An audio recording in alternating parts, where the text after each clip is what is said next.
বিগত দুদিন আগে আবার আমার বাড়ির পাশে একটি এমডি ইসলামের হাতে দুটো বন্দুক, তার সাথে 10 রাউন্ড গুলি বের করা হয়, সে পুলিশ রিকভারি করে। এই রকম জিনিসপত্র আমার বাড়ির পাশে কি করে আসছে? এই এমডি ইসলাম এন্ড সবাই আমার মনে ভয় হচ্ছে। তৃণমূলের যে জগদ্দল বিধায়ক ইনস্ট্রাকশনের নেতৃত্বে ওর উপরে অ্যাটাক হয়েছিল। আমাদের এখানকার দায়িত্বে প্রশাসনিকভাবে তিনি নিশ্চয়ই দেখে নেবেন যে কোনো রকম দুষ্কৃতীরা বা কোনো কেউ কিছু যেন না করতে পারে এবং তাদের জন্য উত্থান না হয়, সেটার জন্যে যথারীতি ব্যবস্থা নেওয়ার সেটা সিপি ব্যারাকপুর নিচ্ছেন।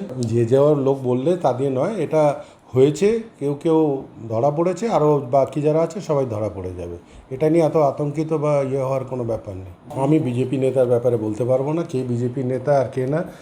এরা তো সব দলবদলু পার্টি, কে কখন কোথায় থাকে, কে বিজেপির নেতা সেটাই বোঝা মুশকিল আছে।